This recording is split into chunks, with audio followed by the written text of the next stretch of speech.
Olá, tudo bem? Tive problemas com o plano de internet e vamos então agora tentar terminar esse curso. Hoje, conferência B23, símbolo da águia quando traga a serpente. É uma forma diferente de falarmos da terceira montanha. Também tivemos uma conferência parecida, a dualidade, A49, no final da fase A.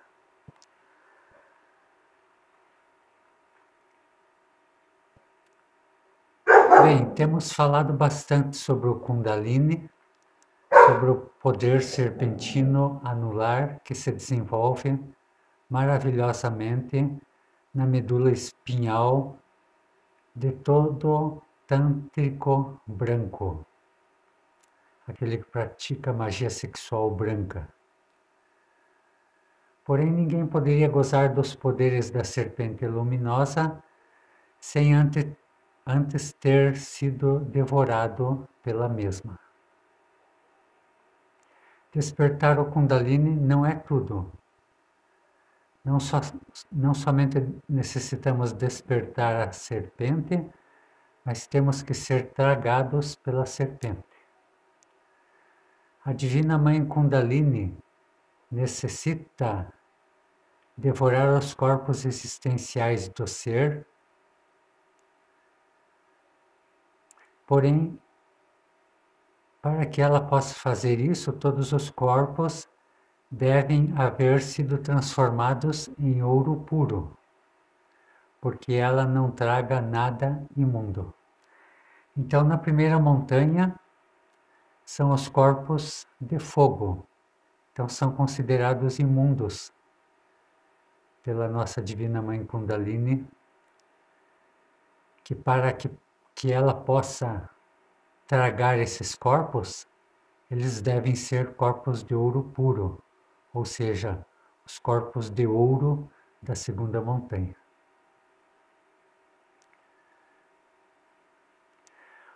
De outra forma dizendo, jamais poderíamos ser devorados pela serpente sem previamente ter dissolvido o ego animal. Porque na primeira montanha ainda existem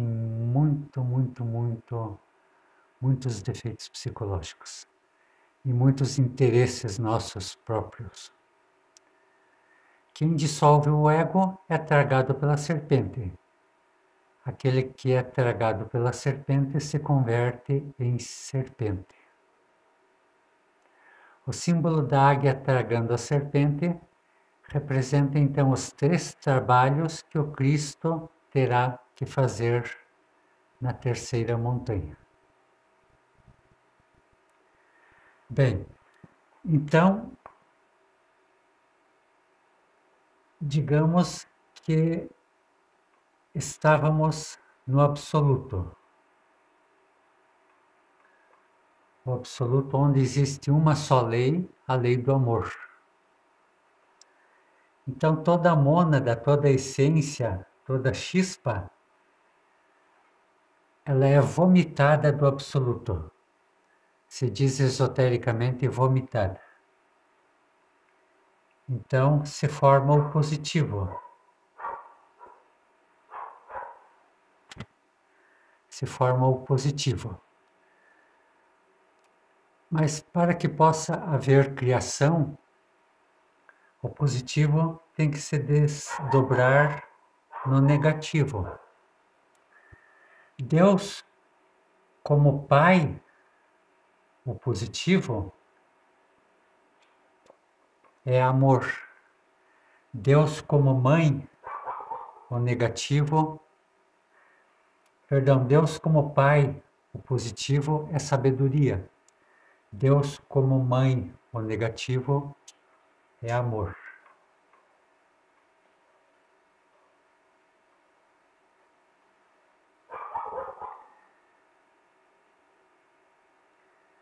Então, Pai O negativo é o Filho, é o Cristo,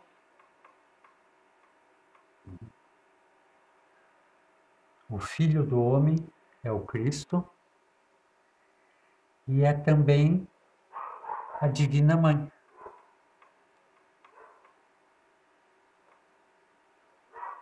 A Divina Mãe fará o trabalho desde já de morte, assim que solicitemos, até o final da primeira montanha. Depois é o Cristo. E do Cristo surge também Lúcifer,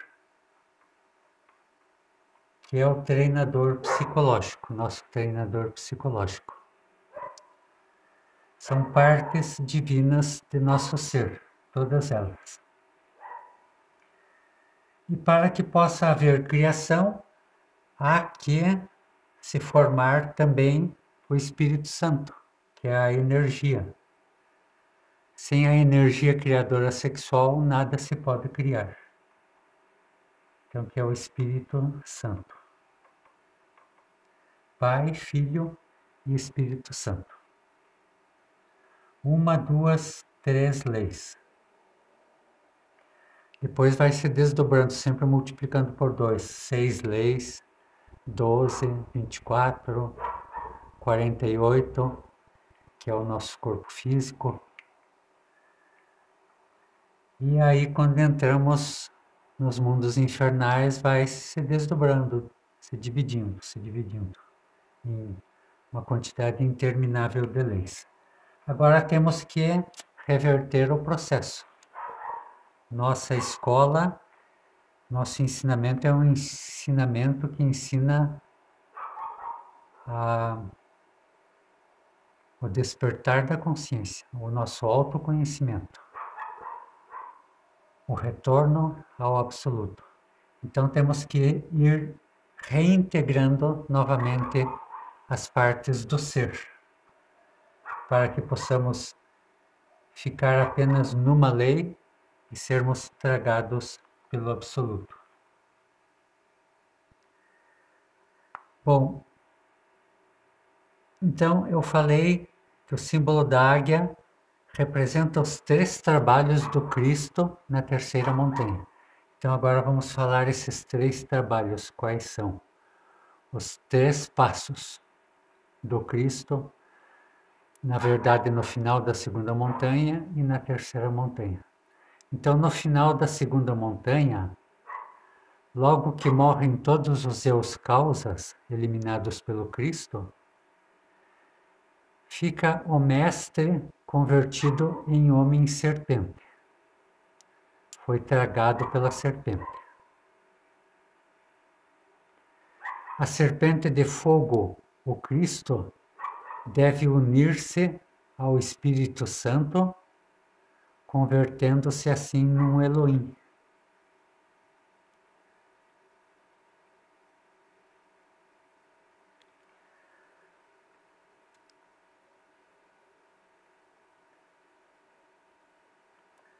Então, o Espírito Santo fica unido ao Cristo, ao Filho. Foi reintegrado, vai se reintegrando o nosso ser. Nessa terceira montanha, deve o mestre recuperar o 1% de consciência restante e começar a criar os corpos de luz. Esse 1% de consciência restante não quer dizer que tenha que eliminar mais defeitos, não. Todos os seus causas já foram eliminados. Ele deve fazer como que uma retrospectiva de todo o seu trabalho, pois que ali ainda há muita sabedoria para... É o trabalho, então, do resgate desse 1%. E deve começar a lutar por deixar um discípulo. Então, o mestre de terceira montanha ele não será tragado pela águia enquanto não deixe um discípulo. Segundo passo.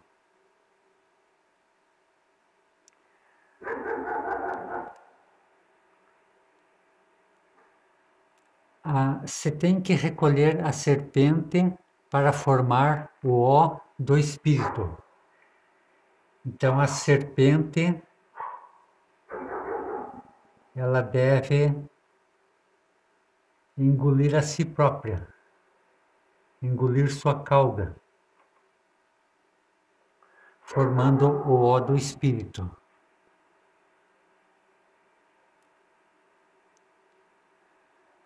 A serpente tragando a si mesma, formando esse símbolo que é geométrico, o círculo, que é a figura geométrica mais perfeita que existe. É o símbolo do absoluto. É a perfeição. Então o Cristo vence ao dragão Lúcifer em todas as tentações e se fusiona com ele. Então Lúcifer se fusiona com o Cristo,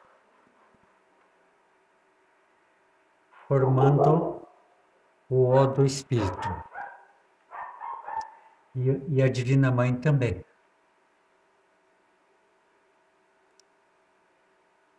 Então ficaram duas leis, pai e filho. Como todos os eus causas já foram eliminados, Lúcifer não tem mais a quem tentar. Então, não há mais necessidade de que haja Lúcifer. Lúcifer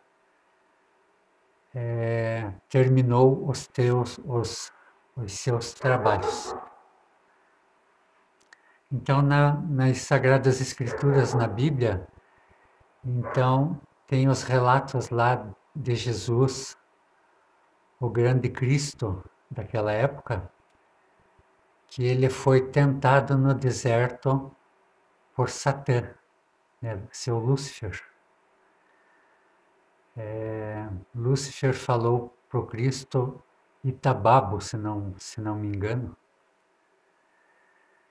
dizia que significa que todos os reinos do universo te darei se me adorares. Mas o Cristo se negou e disse a Lúcifer: escrito está que não vou a ti se ajoelhar, pois que só a teu Deus adorarás.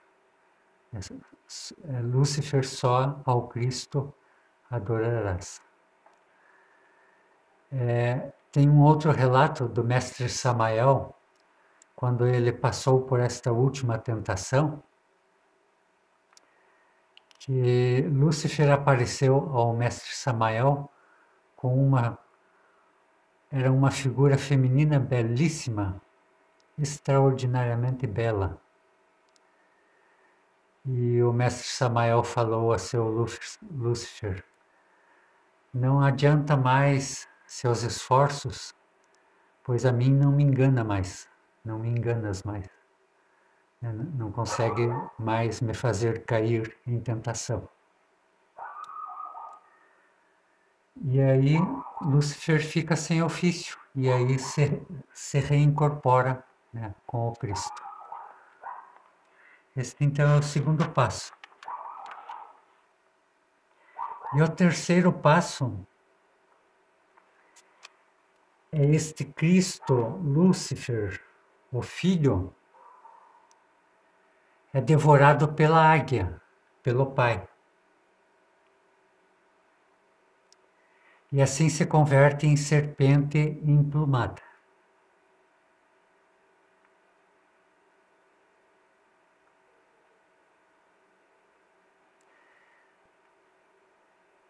Então ficam iniciados sem nenhuma maldade, sem sequer a sombra da maldade.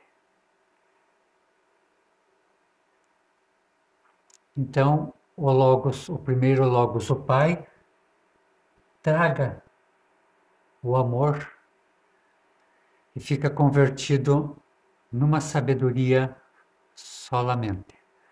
A sabedoria fica integrada ao amor. Então você logrou cristalizar em si mesmo as três forças primárias do universo: Pai, Filho e Espírito Santo. Na terceira montanha morrem estas três forças, por isso se diz Deus mesmo tem que morrer, porque este é um Deus capaz de criar por meio do Verbo. E ainda assim tem que passar pela morte. A morte é uma transformação, a unificação destas três forças numa só. Esse é o símbolo dos astecas, quando a águia traga a serpente. É a passagem da dualidade para a unidade. Porque no absoluto tem que entrar como unidade, não como trindade, nem como dualidade, senão como unidade. Uma só lei, a lei do amor. Então as duas leis são absorvidas em uma e fica unido a grande lei, conectado ao absoluto, diretamente. Esta é a liberação total. Esse Deus, Pai, Filho e Espírito Santo, é um verdadeiro cosmocrator, um criador de cosmos. Pode criar universos, pode criar civilizações, pode criar planetas, sóis. É um cosmocrator, um criador de cosmos. A águia representa o espírito.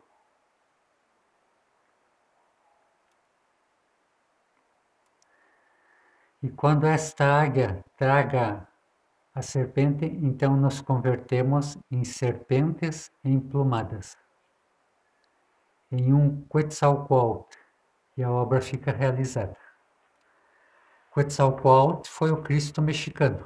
Então tudo isso é sabedoria dos astecas, extraída da civilização asteca, que foi uma poderosa civilização esotérica e que teve seu Cristo, esse ser Quetzalcoatl. A águia, ela não traga nada de imundo, por isso então que temos que ter os corpos de ouro na segunda montanha. E a gente vê na vida real, a águia não é carniceira, ela não come nada de imundo. Apenas come carne fresca, presas frescas.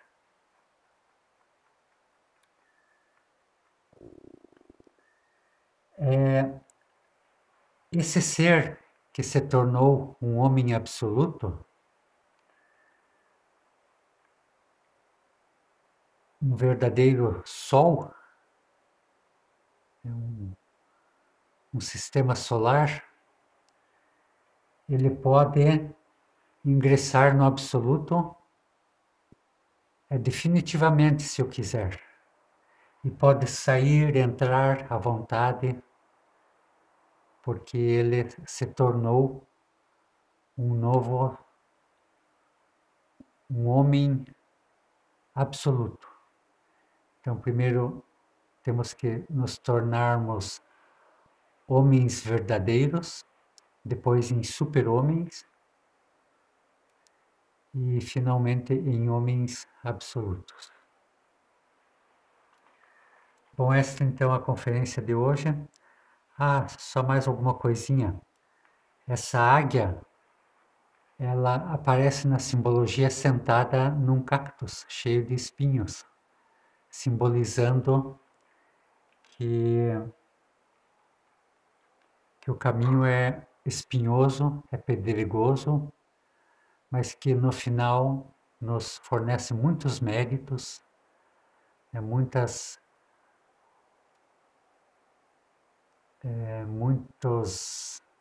muitos poderes,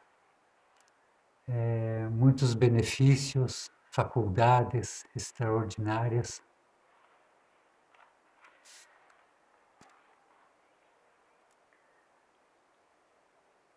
E é um caminho difícil, espantosamente difícil, e nos fornece um sofrimento que enaltece, é um sofrimento que faz brilhar a essência. No final, sabe-se que valeu a pena. Só que, infelizmente, de cada 999 iniciados, apenas um escolhe o caminho do absoluto, justamente por causa de ser um trabalho espinhoso, um trabalho de sofrimentos, mas que enaltece a nossa alma, que engrandece a alma. É diferente do sofrimento do ego. O ego é a nossa dor. O sofrimento é do ego. Então esse sofrimento é um sofrimento diferente. É só experimentando para sabermos a diferença. Ficamos então assim por hoje. Um abraço a todos e até a próxima. Tchau.